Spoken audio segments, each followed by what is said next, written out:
एक बार ऐसा हुआ कि टीवी चल रहा था तो वो केबल में डिस्टर्ब हो गया। मौसम ऐसा था और एंटीना से एक वो आ रहा था, ऐड आ रहा था कि यहाँ पे दूरदर्शन में एक न्यूज़ एंकर ने एंकर की ज़रूरत है। और तब मैंने सोचा कि इसमें करना चाहिए, लेकिन कैसे करना चाहिए मुझे पता नहीं था। फिर मैंने फ़ोटो खिंचवाई अपनी और फिर मैंने आवेदन दिया और सौभाग्य से मैंने जब वहाँ ऑडिशन दिया तो मैंने अपने हस्बैंड से भी पूछा कि कैसे करना होता है। मुझे तो कुछ पता नहीं, क्योंकि एक सिंपल हाउसवाइफ थी मैं। कैसे बोलना है, कैसे एक अंतर्मुखी प्रवृत्ति की लड़की रही शुरू से, और ये जो फील्ड है ये बहुत ही बोल्ड और बिंदास किस्म का फील्ड है। तो मेरे हस्बैंड ने बोला बस अपने विश्वास को बनाए रखो और जैसे तुम घर में नॉर्मल रहती हो, सहज रहती हो, बिल्कुल वैसे ही रहो। मैंने ऑडिशन दिया, रिटन टेस्ट पास कर लिया और उसके बाद मेरा इंटरव्यू हुआ और 2000 से मैं वहाँ एक एंकर के रूप में पदस्थ हुई।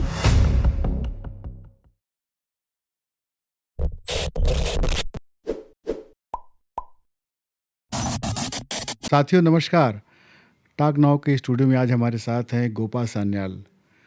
गोपा सान्याल जी एक गृहिणी के रूप में रायपुर आई और यहाँ अपनी गृहिणी के जीवन से बाहर निकल के उन्होंने खुद को स्थापित किया।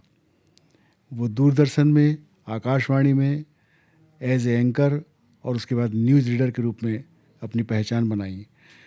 इन क्षेत्रों के अलावा संगीत के प्रति आपका जुनून कुछ ऐसा था कि आपने नए नए क्रिएशन से संगीत में विशेष पहचान बनाई। लोक संगीत में आपने काम किया और शास्त्रीय संगीत की तालीम तो आपने गुरु शिष्य परंपरा से ली ही थी। तो रायगढ़ से हमारी गोपा जी रायपुर आई और उन्होंने संघर्ष के साथ अपने आप को स्थापित किया और आज वो एक पहचाना नाम है, जाना हुआ नाम है और हमारी बेटियों के लिए, बहनों के लिए एक प्रेरणा का स्रोत हैं। तो हम गोपा जी का स्वागत करते हैं। तो गोपा जी आपका स्वागत है स्टूडियो में। बहुत बहुत धन्यवाद। और आपने अलग अलग क्षेत्रों में अपनी पहचान बनाई है, पत्रकारिता में और दूरदर्शन में एज ए न्यूज़ रीडर। उसके बाद आपने संगीत में भी पहचान बनाई और आपकी व्यक्तित्व की सबसे बड़ी खासियत ये है कि आपने घर से, एक गृहिणी से अपनी भूमिका को बदला है। तो हमें बताना चाहेंगे कि आपने कैसे शुरुआत की पढ़ाई के बाद संगीत में जी, साहित्य में और दूरदर्शन में जाने का जो आपने फैसला किया, बताना चाहेंगे। अजय जी सबसे पहले तो बहुत बहुत धन्यवाद स्टूडियो में आमंत्रित करने के लिए। और मेरे जीवन की जो शुरुआत है वो हुई है रायगढ़ से, छत्तीसगढ़ से, जहाँ मेरी प्रारंभिक शिक्षा से लेकर मेरी कॉलेज तक की शिक्षा पूरी हुई। वहीं से मैंने बीएससी किया, एमए इंग्लिश लिटरेचर किया। उसके बाद शादी हुई मेरी, जबलपुर में भी मेरा रहना हुआ और उसके बाद रायपुर में मैं 1999 में यहाँ आई। जी। और आपको बताऊं कि बहुत ही एक सिंपल घरेलू स्त्री के रूप में मेरी एक छवि थी जी। और दो छोटे छोटे बच्चों की माँ और एक पत्नी और घर के लिए समर्पित एक घर गृहस्थी में जुटी हुई जी, एक महिला थी। जी। और प्रोफेशन या इस टाइप का कभी सोचा ही नहीं था कि कभी कोई प्रोफेशन ज्वाइन करना है या कोई जॉब करना है, कभी सोचा ही नहीं। ये एक बड़ा सुखद मौका रहा कि मेरे पास एक जो सीखने की जो इच्छा थी वो हमेशा से बनी रही थी मेरी, लेकिन कैसे शुरुआत करूं ये मुझे नहीं पता था। एक बार ऐसा हुआ कि टीवी चल रहा था और उस समय आपको पता है कि वो जो केबल्स आते थे तो वो केबल में डिस्टर्ब हो गया। मौसम ऐसा था और एंटीना से एक वो आ रहा था, ऐड आ रहा था कि यहाँ पे दूरदर्शन में एक न्यूज़ एंकर ने एंकर की ज़रूरत है। और तब मैंने सोचा कि इसमें करना चाहिए, लेकिन कैसे करना चाहिए मुझे पता नहीं था। मैंने अपने पति से पूछा जी। तो बोले तुम करोगे, ठीक है करो। फिर मैंने फ़ोटो खिंचवाई अपनी और फिर मैंने आवेदन दिया और सौभाग्य से मैंने जब वहाँ ऑडिशन दिया तो मैंने अपने हस्बैंड से भी पूछा कि कैसे करना होता है। मुझे तो कुछ पता नहीं, क्योंकि एक सिंपल हाउसवाइफ थी मैं। कैसे बोलना है, कैसे एक अंतर्मुखी प्रवृत्ति की लड़की रही शुरू से, और ये जो फील्ड है ये बहुत ही बोल्ड और बिंदास किस्म का फील्ड है। तो मेरे हस्बैंड ने बोला बस अपने विश्वास को बनाए रखो और जैसे तुम घर में नॉर्मल रहती हो, सहज रहती हो, बिल्कुल वैसे ही रहो। मैंने ऑडिशन दिया, रिटन टेस्ट पास कर लिया और उसके बाद मेरा इंटरव्यू हुआ और 2000 से मैं वहाँ एक एंकर के रूप में पदस्थ हुई। नेक्स्ट ईयर आकाशवाणी में निकला, क्योंकि उस समय छत्तीसगढ़ राज्य बना हुआ था, नया नया बना था और रिक्वायरमेंट थी जो RNU है, रीजनल न्यूज़ यूनिट आकाशवाणी का, तो वहाँ न्यूज़ रीडर का पैनल निकला था। तो मैंने मैं सोचा एक जरा सा जी आपसे पूछना चाहूँगा कि न्यूज़ रीडर के रूप में जब आपने अप्लाई किया दूरदर्शन में, तो हमारे दर्शकों को आप बताना चाहेंगे कि इसमें किसी विशेष योग्यता की ज़रूरत पड़ती है कि आपने पहले कोई पढ़ाई की थी, डिप्लोमा किया था, ऐसा कुछ?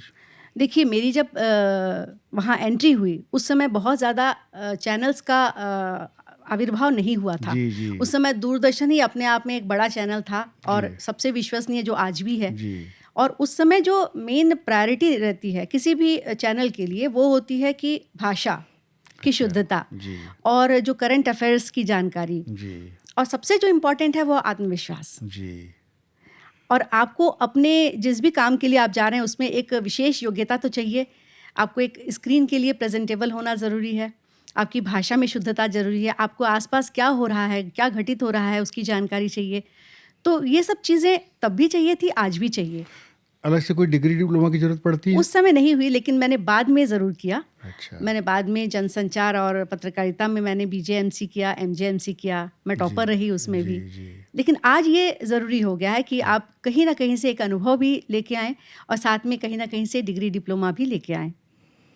तो ये आपका अनुभव पहला जो था दूरदर्शन का था, ऑडिशन का, जी तो पहली बार में ही आपको सफलता मिल गई। जी जी बिल्कुल। उसके बाद से आप लगातार दूरदर्शन में जी, अपनी सेवाएं दे रही हैं। मैं अभी भी दूरदर्शन में हूँ। लेकिन गोपा जी, आपने शास्त्रीय संगीत की गुरु शिष्य परंपरा से शिक्षा ली है जी और रायगढ़ तो सांस्कृतिक रूप से बहुत समृद्ध शहर है, जी तो बताना चाहेंगे कि संगीत की शिक्षा कैसी हुई आपकी पूरी, और क्या क्या आपने सीखा या कौन गुरु थे आपके? जी जी। देखिए, संगीत तो बंगाली परिवारों में संस्कार रूप में ही आ जाता है और हर बंगाली परिवार की लड़की हो या लड़का, वो किसी न किसी संगीत की विधा से जुड़ा रहता है। मैं भी बचपन से गाती थी। मेरी माँ ने मुझे बहुत प्रेरित किया, श्रीमती लिली बनर्जी ने, और उन्होंने जब मैं 7th में थी तब से उन्होंने मुझे गुरु शिष्य परंपरा के अंतर्गत मुझे तालीम दिलवाना शुरू किया। जी तो मैंने शास्त्रीय संगीत में BMUs किया, प्रयाग संगीत समिति इलाहाबाद मेरा सेंटर था, और चक्रधर सम्मान से प्राप्त ठाकुर वेदमणि सिंह, जिनका बहुत बड़ा नाम है, मैं ऐसे गुरु की शिष्या हूँ। और इसके अलावा मैंने वहाँ ठाकुर मनहरन सिंह से सीखा, जबलपुर में प्रकाश तिवारी जी से सीखा गायन से, और रायगढ़ में जो प्रतिष्ठित जो चक्रधर समारोह है उसमें भी हम लोग नींव के पत्थर थे। वाह। तो उसमें भी हम लोग, हमारा जो पहला प्रदर्शन वहीं से ही शुरू हुआ, चक्रधर समारोह में। इसके अलावा फिर मैंने भाव संगीत में भी डिप्लोमा किया, सितार में डिप्लोमा किया, छत्तीसगढ़ी और बुंदेलखंडी फोक म्यूज़िक में भी डिप्लोमा किया। तो संगीत की जो यात्रा है वो चलती रही। हम आपके इस जुनून को नमन करते हैं कि आप इतनी सारी विधाओं में शिक्षा ग्रहण किया आपने। तो जो शास्त्रीय संगीत है उसमें विशेष शैली में आप गायन पसंद करती हैं कि अलग अलग ढंग से आप? देखिए, शास्त्रीय संगीत में एक तो प्योर क्लासिकल है जी, जिसे हम राग संगीत कहते हैं। जी। तो राग संगीत तो मैं गाती हूँ, वो मेरा मेन जोनर है। जी। और अभी भी पंडित परितोष मोहनकर जी, जो कि इंदौर किराने घराने के मैस्ट्रो हैं, जी। उनसे मैं अभी तालीम ले रही हूँ।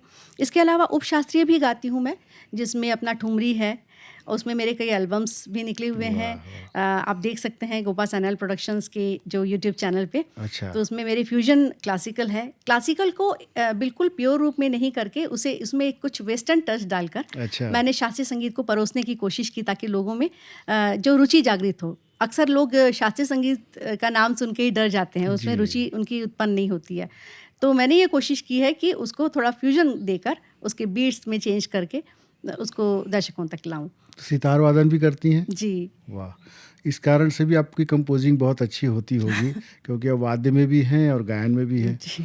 तो गोपा जी, जैसे आपके दोनों क्षेत्र एकदम अलग अलग हैं, विरोधाभासी हैं। बिल्कुल। न्यूज़ का काम एकदम शुष्क होता है और संगीत एकदम मधुर है, भावपूर्ण है। तो दोनों में तालमेल कैसे बैठाती हैं, और म्यूजिक के क्षेत्र में आप कब से आई हैं, ये बताना चाहिए? जी जी। देखिए, बहुत सही कहा आपने। न्यूज़ का जो फील्ड है वो बड़ा शुष्क है, और उसमें प्रस्तुतिकरण का एक अपना स्थान ज़रूर है, लेकिन जी। बहुत शुष्क है। जबकि इसमें और उसमें ये बात होती है कि आप न्यूज़ प्रेज़ेंट करते समय अपने भाव चेहरे पे आपको नहीं लाना, नहीं आपको लाना तटस्थ है। रहना है। जी। चाहे आप अच्छा न्यूज़ पढ़ें, चाहे बुरा न्यूज़ पढ़ें, चाहे किसी के फ़ेवर में हो, चाहे किसी के विरोध में हो, जी। आपको एक तटस्थ भाव लेकर ही न्यूज़ प्रेज़ेंट करना है। लेकिन संगीत में ऐसा नहीं है। संगीत में ऐसा है कि आपको एक-एक लाइन का या उस पूरे रचना का मर्म समझना होगा, वाह! उसके बाद उसका भाव जो है बिल्कुल। अपने उसमें लाना होगा। जी। तो जैसे कि आपने पूछा कि कब से गा रही हूँ, तो बचपन से ही गा रही हूँ। तालीम धीरे-धीरे रायगढ़ से शुरू हुई और संगीत तो एक ऐसा क्षेत्र है कि इसमें जितना इतना गहरा समंदर है कि आप जितना डूबेंगे, आप उतनी गहराई में आपको लगेगा कि वो गहराई आपको मिल ही नहीं रही है। इसका पार नहीं है, तो अभी भी सीख रही हूँ। लेकिन आप कहाँ एक शास्त्रीय संगीत के प्रति भी आपकी का झुकाव है और आप लोक संगीत में भी आई हैं। जी। लोक संगीत में आपने कौन-कौन से प्रयोग किए? कौन-कौन सी भाषा में आपने जी, काम जी। किया? लोक संगीत में भी मैंने एक चीज़ देखी कि हमारे छत्तीसगढ़ में बहुत समृद्ध हमारी परंपराएँ हैं, जी। बहुत अच्छे-अच्छे तीज त्योहार हैं, जिसको लेकर गीत बनाए जा सकते हैं। लेकिन अभी हाल ही के कुछ दिनों में मैंने जब ऑब्ज़र्व करना शुरू किया, तो मैंने देखा कि हमारी समृद्ध परंपरा को समृद्ध करने के बजाय वो धीरे-धीरे उसका एक डिग्रेडेशन होता जा रहा जी, है। जी। हमारे पास सब कुछ है, लेकिन हमारे पास वो सोच नहीं है, वो कॉन्सेप्ट नहीं है। जी, जी। तो आज से 2 साल पहले मैंने एक छत्तीसगढ़ी गरबा, गीत ला बलाओ माँ, तो ये एक चंपेश्वर गिरी जी हैं, बहुत अच्छे कवि हैं छत्तीसगढ़ के, उनका नाम भी लेना चाहूँगी। जी। तो उनसे मैंने एक रचना करने को कहा था, उन्होंने एक बनाया था। उसके पीछे एक कारण था कि आप देख रहे हैं कि अभी नवदुर्गा के समय, शारदीय दुर्गा के समय भी या चैत्र नवदुर्गा के समय भी एक ट्रेंड चल रहा है हमारे छत्तीसगढ़ में भी, जो बॉलीवुड की संस्कृति हावी हो रही है। तो जी। लोग गरबा, डीजे, तो अच्छी बात है कि हम दूसरी संस्कृति से भी कुछ ले रहे हैं, लेकिन हम बॉलीवुड की फ़िल्मों पे थिरक रहे हैं। तो मैंने फिर सोचा कि क्यों ना ऐसा हो कि एक ऐसा गरबा बनाया जाए जिसमें छत्तीसगढ़ी भाषा में हो, और उसमें सारे जो एलिमेंट्स हैं जी। वो बिल्कुल जैसे गरबा में यूज़ होता है, तो उसे हमने बनाया। दूसरा, अभी हाल ही में मैंने एक छत्तीसगढ़ी हाना गीत एल्बम लॉन्च किया है। हाना गीत में क्या होता है? अवस्थी जी, हाना का मतलब होता है कहावतें। जी। जो मुहावरे या कहावतें जो हमारे बड़े बुजुर्ग जो हैं कह गए हैं, जी। और जिससे हमें एक संदेश मिलता है। जी। क्योंकि बड़े बुजुर्ग, कई बार आपने देखा होगा कि बहुत लंबी चौड़ी बातें नहीं करते हैं, वो कहावत एक में। लाइन, बिल्कुल एक लाइन में वो अपनी सारी बातें कह देते हैं, लोगों को वार्न कर देते हैं, लोगों को समझाइश दे देते हैं, हंसी मजाक में भी कई बार। तो ऐसे कुछ हाना को गीतों में पिरो कर हमने लाने की कोशिश की, अच्छा। और इसकी रचना की थी मेरे गुरु ठाकुर मनहरन सिंह जी ने। अच्छा। उन्होंने मेरे कहने पे इसको तो बनाया इसका था। वीडियो जारी हुआ है जी, हाना का? इसका अच्छा। वीडियो जारी हुआ है। और कौन-कौन से फ़ोक सॉन्ग में आपने काम किया है? फ़ोक सॉन्ग में मैंने बुंदेलखंडी फ़ोक सॉन्ग में भी मैंने अच्छा। किया हुआ है। जी। उसपे भी मेरा जसगीत आपको मिलेगा। वाह! और फ़ोक पे मैंने काफ़ी सारा काम किया है और बहुत सारे प्रोग्राम्स भी फ़ोक पे दिया है। और अभी हाल ही में मेरा एक मंत्र का सीरीज़ भी लॉन्च हुआ है। अच्छा। जी, अभी ये यूट्यूब चैनल में है। यूट्यूब चैनल में। गोपा जी, आप परिवार और इस तरह के सामाजिक क्षेत्र में, सांस्कृतिक, साहित्यिक क्षेत्र में कैसे सामंजस्य बिठाती हैं? क्योंकि आप बच्चे जब छोटे थे तब से आपने इस दिशा में शुरू कर दिया प्रयास। बिल्कुल। तो पारिवारिक सामंजस्य कैसे बैठाती हैं और परिवार में किस तरह से संतुलन बना पाती हैं? जी। अवस्थी जी, बहुत मुश्किल होता है, ये बात तो मैं कहूँगी, लेकिन इतना भी मुश्किल नहीं है।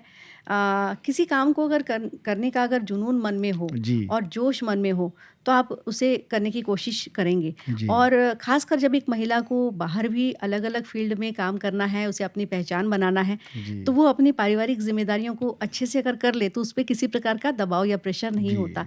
तो समय तो हम सभी को वही 24 घंटे ही मिला है, बिल्कुल। लेकिन इस समय को भी हम किस तरह अच्छे ढंग से इस्तेमाल करें, किस तरह हम अपनी घर गृहस्थी को भी अच्छे ढंग से रखें, और किस तरह हम अपनी क्रिएटिविटी को भी बना के रख पाएँ। ये ऊर्जा आप कहाँ से लाती हैं? दोहरी ज़िम्मेदारी निभा करके ये ऊर्जा मैं क्या बोलूँ, ये तो कुछ ईश्वर प्रदत्त है, और कुछ संगीत और से। कुछ संगीत से, मतलब ये है कि मुझे मेंटल पीस और जो एक सुकून जो मुझे मिलता है, जो एनर्जी जो मिलती है, वो म्यूज़िक से मिलती है। जी। मैं जब कुछ भी खाली रहती हूँ या कुछ काम नहीं रहता है, तो भी मैं गाती रहती हूँ, वाह! और यहाँ से ऊर्जा मिलती है। दूसरा एक बहुत बड़ी चीज़ है कि प्रकृति, मैं प्रकृति से जुड़ी हुई हूँ और प्रकृति से बहुत प्रेम करती हूँ, वृक्षारोपण करती हूँ और साथ ही साथ मैं फ़ोटोग्राफ़ी में मैं काफ़ी अभी कोशिश करती रहती हूँ। राष्ट्रीय स्तर पर भी मेरी कई सारी जो फ़ोटोग्राफ्स हैं वो पसंद की गई हैं। अच्छा। पीएमओ पोर्टल तक मेरी अच्छी जी। फ़ोटोग्राफ्स गई हैं। वाह। तो फ़ोटोग्राफ़ी में जो नेचर फ़ोटोग्राफ़ी मुझे बहुत पसंद है, वाइल्ड लाइफ़ फ़ोटोग्राफ़ी बहुत पसंद है। तो देखिए, जो करने का जब जिसको मन होता है वो समय निकाल ही लेता है। क्या बात है। आप तो हर बहनों के लिए, हर गृहस्थ में जूझ रही हमारी बेटियों के लिए आप प्रेरणा स्रोत हैं कि अपने भीतर उत्साह और ऊर्जा को रख करके आगे बढ़ना चाहिए और अपनी रुचि को पहचान के उस दिशा में काम करना चाहिए। बिल्कुल। आपने अपनी रुचि को पहचाना और अपने आप को प्रस्तुत किया। संगीत, समाचार दोनों में आपने सामंजस्य स्थापित किया, ये आपकी बड़ी खूबी है। एक चीज़ मैं जानना चाहूँगा कि इतने लंबे वर्षों की यात्रा में आपको विशेष अनुभव किसी चीज़ का हुआ हो जो आप शेयर करना चाहेंगी? देखिए, अनुभव तो पग-पग पर हैं। जी। अब ये आप पे निर्भर करता है कि आप कहाँ से क्या अनुभव ले रहे हैं और मेरे लिए तो हर जगह काम करना एक अनुभव रहा। जी। चाहे वो घर गृहस्थी हो, चाहे पढ़ाई हो, चाहे मैं जिस भी फ़ील्ड में मैं काम कर रही हूँ, मैंने फ़िल्म मेकिंग में भी काम किया है। जी। मैं फ़िल्म का डायरेक्शन दे चुकी हूँ, एक्टिंग कर चुकी हूँ, कई फ़िल्मों में मैं काम कर चुकी हूँ। तो हर जगह से मैं अनुभव बटोरती आती हूँ। ये कह सकती हूँ कि पूरी तरह से मैं सब कुछ नहीं जानती हूँ, जैक ऑफ ऑल ज़रूर कह सकते हैं, लेकिन मैंने हर चीज़ को थोड़ा-थोड़ा ज़रूर किया है। ये बात तो आपने बातों में बहुत जी। अच्छे से बताया। मैं ये जानना चाह रहा था कि गोपा वास्तविक जो गोपा है वो चाहती क्या है? उसको कौन सी दिशा सबसे ज़्यादा प्रिय है जिधर वो जाना चाहती है आने वाले समय में? देखिए, पत्रकारिता तो मेरा पेशा है जी। और संगीत जो है वो मेरा पैशन है जी।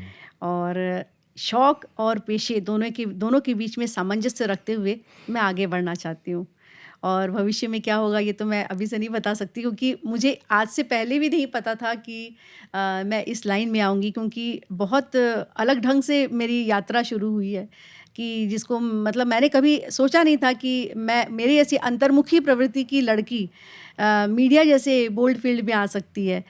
तो मैं यही कहूँगी कि लाइफ में कभी भी कुछ भी हो सकता है। संगीत में आप बहुत प्रयोग कर रही हैं ना, जी। जैसा बताया आपने, तो संगीत में जो प्रयोग कर रही हैं उससे लग रहा है कि आगे आप इस दिशा में और कुछ जी। प्रयोग करना चाहेंगी। बिल्कुल, बिल्कुल। और जैसा कि आप बता रही हैं कि आपके फ़ैन फॉलोअर बहुत ज़्यादा हैं और लोग पसंद भी कर रहे हैं। आप धार्मिक गीतों की भी रचना कर रही जी। हैं। तो क्या कोई सम्मान, पुरस्कार या प्रोत्साहन आपको मिला है अन्य संस्थाओं के द्वारा, बताना जी, चाहेंगी? जी, जी। देखिए, पत्रकारिता की फ़ील्ड में तो मुझे कई सारे सम्मान मिल चुके हैं टीवी पत्रकारिता के उसमें। जी। इसमें नई पीढ़ी की आवाज़ है और इधर छत्तीसगढ़ रत्न सम्मान भी मुझे मिला है। अच्छा। अभी हाल ही में मुझे लोक कला और संस्कृति के क्षेत्र में उल्लेखनीय काम करने के लिए जी। मदर्स डे के उपलक्ष्य में स्वर्गीय इंदिरा देवी ट्रस्ट मेमोरियल चैरिटेबल, अच्छा। वहाँ से मुझे सम्मान प्राप्त हुआ बहुत है। बहुत बधाई आपको। जी, जी। बहुत-बहुत धन्यवाद। और गोपा जी, हमारी युवा बेटियों को आप क्या कहना चाहेंगे? किस तरह से वो करियर का चुनाव करें? अगर दूरदर्शन में जाना चाहती हैं, जी। आकाशवाणी में, जी।